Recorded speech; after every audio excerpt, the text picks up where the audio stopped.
Hello friends, कैसे हैं आप सब लोग। आई होप आप सब लोग अच्छे होंगे और मज़े में होंगे। सो वेलकम टू देसी दिल in Canada and like share and subscribe please. तो जैसा आपको पता है कि यहाँ कनाडा में समर चल रही है और समर में स्पेशली मैं कहूँगी अभी तक समर नहीं आई। कभी थंडरस्टॉर्म आता है, कभी रेन आती है, फिर उसके बाद टेम्परेचर जो है वो 9-10 हो जाता है। तो इस तरह से लेकिन जो वेदर है, जो मतलब मैं कहूँगी ना, जो इस टाइम पे बादलों में डिस्प्ले है और जो बारिश के बाद रेनबो आता है, इट्स रियली ऑसम। सो खैर शुरू करते हैं अपना व्लॉग। तो आज के व्लॉग में जैसा कि आप जानते हैं कि लास्ट वाले व्लॉग में मैंने आपको कनाडा से कनेक्टेड बातें बताई थी कि अगर आप कनाडा आ रहे हैं तो क्या क्या आपको ध्यान रखना चाहिए। तो मैंने आपसे कहा था कि हम लोग कनाडा कब आए, कैसे आए, वो मैं इंशाल्लाह ताला नेक्स्ट किसी वीडियो में कंटिन्यू करूँगी। तो आज की वीडियो में मैं आपके साथ बनाने जा रही हूँ दही भल्ले, जो कि बहुत सारे लोगों को ना बहुत मुश्किल काम लगता है। और मैं बताऊँ, शादी से पहले मुझे भी लगता था मुश्किल काम है, इवन अभी 1-2 साल पहले तक लगता था। लेकिन जब आप इसको 1-2 बार बनाएंगे ना तो आपको लगेगा ये कितना अच्छा है और हम इसको बना के फ्रीज़ भी कर सकते हैं।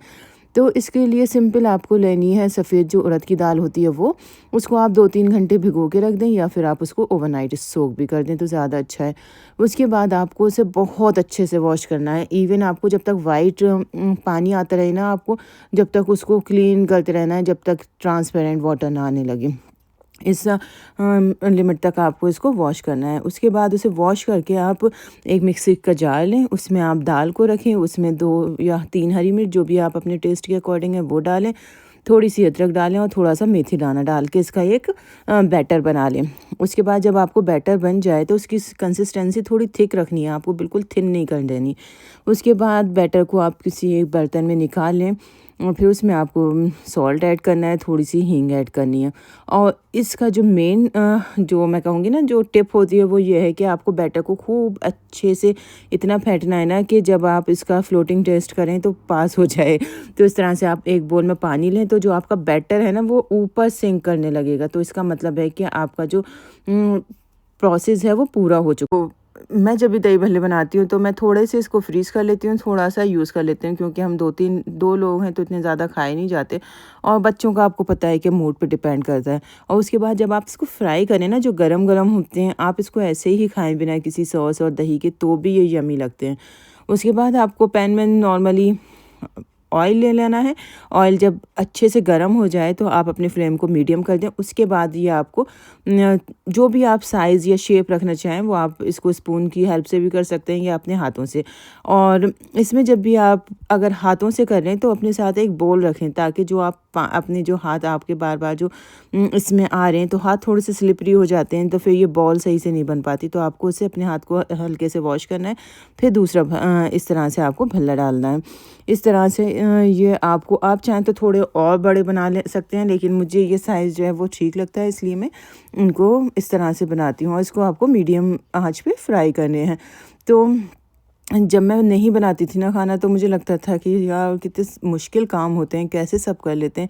लेकिन धीरे धीरे मुझे अब इतना इंटरेस्ट डेवलप हो गया इसमें कि अगर मैं कुकिंग ना करूँ ना तो मुझे लगता है कि मैंने कुछ किया ही नहीं है, आज के दिन जो है वो इनकम्प्लीट सा है। तो इसलिए जब आपका किसी भी चीज़ में इंटरेस्ट डेवलप हो जाए ना तो उसे करने में आपको मज़ा भी आता है। तो आजकल मेरी कंडीशन यही है कि मुझे जब तक कुकिंग नहीं होगी तो मुझे लगता है कि समथिंग इज़ मिसिंग। तो ये है। तो देखें धीरे धीरे आपके ये जो दही पकौड़ी, अभी तो हम पकौड़ी ही कहेंगे, तो पकौड़ी जो हैं वो ये गोल्डन ब्राउन तक आपको इसे ऐसे फ्राई करने हैं। जब फ्राई कर लें तो आप इसको एक प्लेट में पहले थोड़ी देर बाहर रखें। अगर आपके पास कुछ नेट ट्रे है तो उस तरह से आप रख सकते हैं, क्योंकि उसके ऊपर थोड़ा बहुत जो ऑयल होगा वो ड्रेन होता रहेगा। तो जब तक दही बड़े और फ्राई हो रहे हैं, मैंने सोचा साथ में मुझे एक कुल्फ़ी बनानी है, वो मैं बना लेती हूँ। तो ये भी मैं बताऊँ ना, इतनी अच्छी कुल्फ़ी अगर आप एक बार घर पे बना लेंगे ना, आई एम 100% श्योर कि आपके बच्चे इसके दीवाने हो जाने। और आपको भी इतना सेटिस्फेक्शन मिलेगा ना कि आप बच्चों को इतना हेल्दी दे रहे हैं और in the form of their favourite food. लेकिन जैसे हम बाज़ार से लाते हैं तो उसमें कलर होते हैं बहुत ज़्यादा, मुझे लगता है कि प्रिजर्वेटिव भी होते हैं, लेकिन ये फ्रेश बनाएंगे आप। तो इसके लिए मैं आज मैंगो कुल्फ़ी बना रही हूँ। तो इसमें मैंने एक मैंगो लिया है, क्योंकि हमारा मैंगो यहाँ पे थोड़ा खट्टा होता है तो इसलिए मैंने शुगर ज़्यादा डाला है। आप क्योंकि इंडिया या पाकिस्तान में अगर आप मैंगो ले रहे हैं तो वो मीठे होते हैं, तो उसमें आप थोड़ा शुगर कम जाएगी। उसके बाद आप अपनी पसंद के ड्राई फ्रूट्स डालें। मैं जो इसमें ड्राई फ्रूट्स डालती हूँ उसमें है बादाम, मखाने, काजू मैं डालती हूँ, दूध डाल देती हूँ। और इसके बाद आपको इसका अच्छा सा एक थिक पेस्ट बना लेना है। और दूध यहाँ पे क्योंकि 3.25% है, आप अगर इसको फुल क्रीम दूध डालेंगे तो इसका टेक्सचर और ज़्यादा अच्छा आएगा। तो इसलिए मैंने इसमें क्या करना है कि क्योंकि मुझे इसका कुल्फ़ी वाला थोड़ा खोआ वाला टेक्सचर चाहिए, तो इसकी ये सबसे अच्छी टेक्निक है कि आप इसमें एक स्लाइस ब्रेड डाल दें। उससे आप देखेंगे इतना डिलीशियस इसका टेस्ट हो जाता है ना, बिल्कुल रबड़ी जैसा, रबड़ी जो होती है उसका जैसा टेस्ट आता है। तो मैंने फिर थोड़ा सा दूध और मिक्स किया। उसके बाद आपके पास जो भी मोल्ड है, आइसक्रीम मोल्ड, उसमें आप इसको सेट कर दें। तो ध्यान रखें कि चाहे आपके पास ये हो तो इसमें डाल दें, या आप बड़े किसी बर्तन में बनाना चाहते हैं तो उसमें पूरा ये डाल के आइसक्रीम को उसमें आप फ्रीज़ कर सकती हैं। और इसके लिए 3-4 घंटे इनफ होते हैं। और इसमें आपको, मैं सच बता रही हूँ, जब आपको लगेगा ना कि आपने बच्चों को क्या खिलाया है, तो आप खुद कहेंगी कि बच्चे अब ज़्यादा से ज़्यादा आइसक्रीम खाएं, कभी भी आइसक्रीम खाएं, तो आपको भी कुछ मुश्किल नहीं लगेगी। अगर बच्चों में कुछ एलर्जी है, जैसे किसी को नट एलर्जी होती है, तो आप वो वाले जो ड्राई फ्रूट्स हैं वो स्किप कर दें। इस तरह से मैंने ये कलरफुल कुल्फ़ी के हैंडल जो हैं वो सेट कर दिए। अब इसको 2-3 घंटे के लिए मैं फ्रीज करूँगी और हो जाएगा। और देखें, इधर समर ब्रेक स्टार्ट हो गया है, तो बच्चे अब अपने घर पे कुछ ना कुछ एक्टिविटीज़ करते रहते हैं। इनका टीवी टाइम और स्क्रीन टाइम भी कम करना बहुत मुश्किल है, लेकिन कोशिश यही रहती है कि कभी इनको इंडोर एक्टिविटीज़ कराएं, कभी आउटडोर एक्टिविटीज़, ताकि ये बिज़ी रहें और इनका जो टीवी टाइम है वो कम रहे और इनका ब्रेन जो है वो ज़्यादा कनेक्टेड रहे।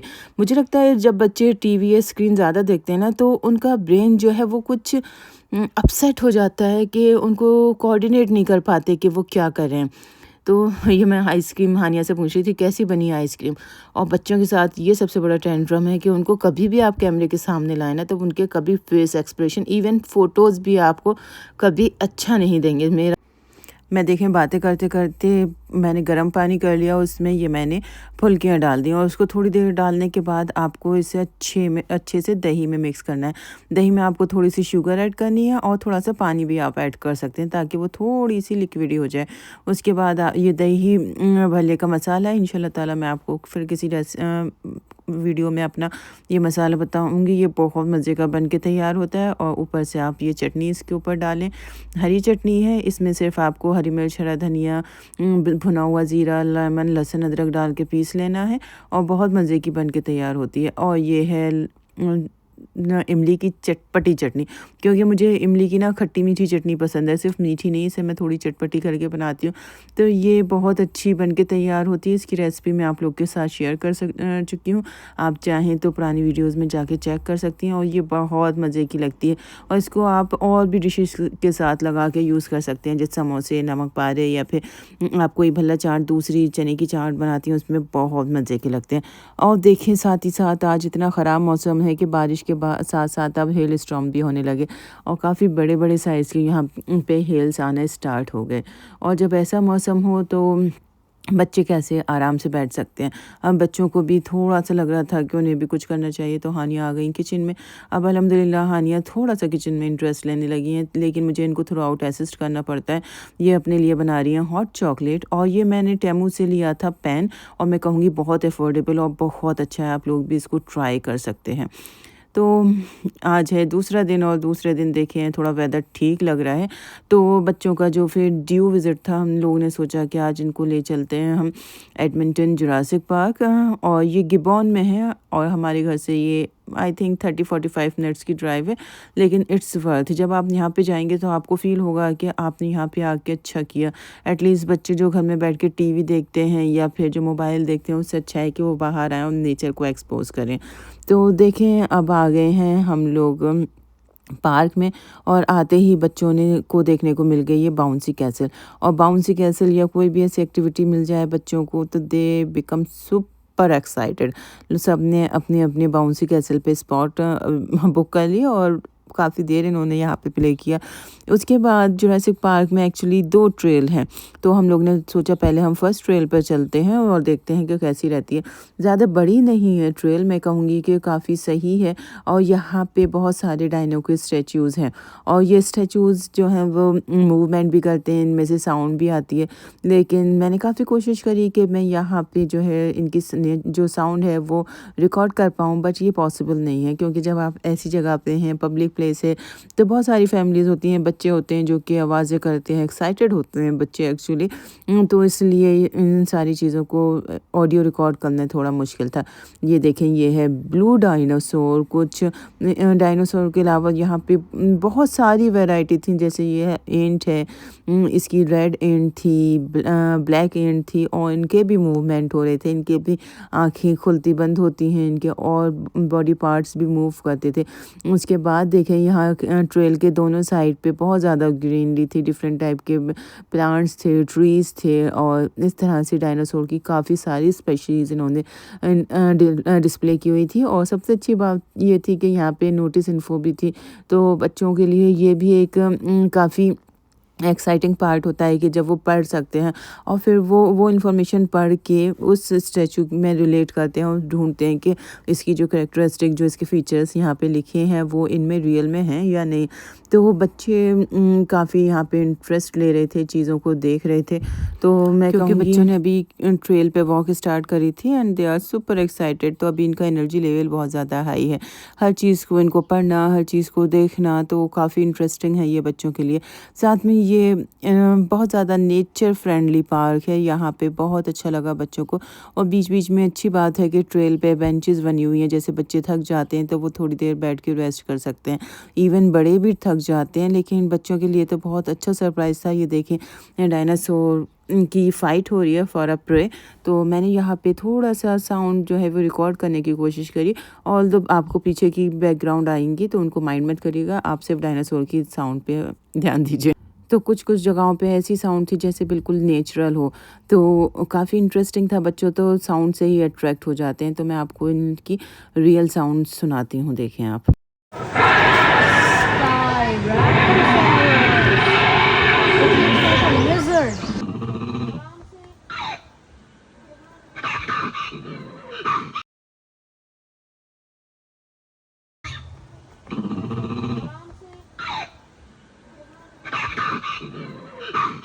यहाँ पे डायनो के अलावा बहुत सारी और भी एनिमल्स थे, जैसे ये एलिफेंट हो गया, लायन भी था, कुछ लिजर्ड भी थी यहाँ पे। और मैं आपको दिखाती हूँ, तो देखें इस तरह से ये फुल ट्रेल का व्यू है। और ज़्यादा लंबी वॉक नहीं थी, I think with in kilometre थी, लेकिन बच्चे अभी थक गए तो हमने सोचा अब हम प्लेग्राउंड जाते हैं, बच्चे थोड़ा सा रिफ़्रेश हो जाएंगे और थोड़ा सा स्नैक्स दे दें बच्चों को ताकि हम फिर नेक्स्ट ट्रेल के लिए इनको तैयार कर लें। तो जब आप बाहर आते हैं ना, तो सबसे एक्साइटिंग पार्ट यही होता है कि बच्चे जो हैं वो नेचर के क्लोज हैं, वो चीज़ें सीखते हैं, पढ़ते हैं, कुछ ना कुछ मुझे लगता है कि 10-20% तो यहाँ पे ग्रैब करेंगे ही करेंगे। और आज ये वीक जो है वो कनाडा डे है, आने वाला है, तो इस वजह से यहाँ पे एक डायनासोर इस तरह से बच्चों के बीच में वॉक कर रहा था। जो बच्चे ब्रेव थे वो तो आगे से मिल रहे थे, हैंड शेक कर रहे थे, लेकिन कुछ बच्चे जो थे वो थोड़ा सा स्केर्ड थे, जो कि डायनो के पास नहीं आए।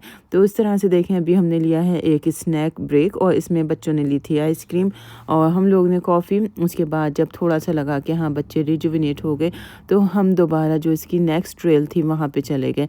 नेक्स्ट ट्रेल पे मैं कहूँगी कि डायनो के और ज़्यादा अच्छे स्टैच्यूज़ और ज़्यादा स्ट्रक्चर मौजूद हैं, जो कि काफ़ी इंटरेस्टिंग थे, अट्रैक्टिव थे बच्चों के लिए। तो ये मतलब बार बार देखना काफ़ी ज़्यादा अमेजिंग रहा।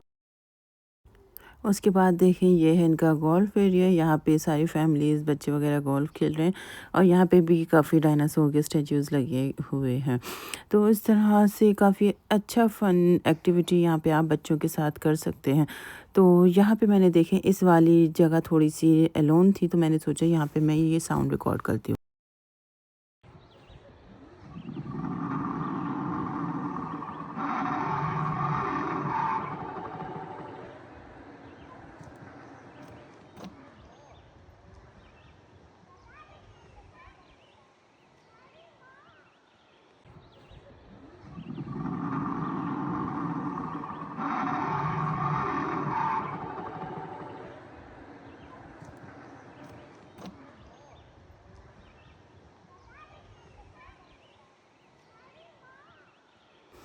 एंड आई बिलीव के 3-4 घंटे बहुत हैं आपको ये पूरा जुरासिक पार्क एक्सप्लोर करने के लिए।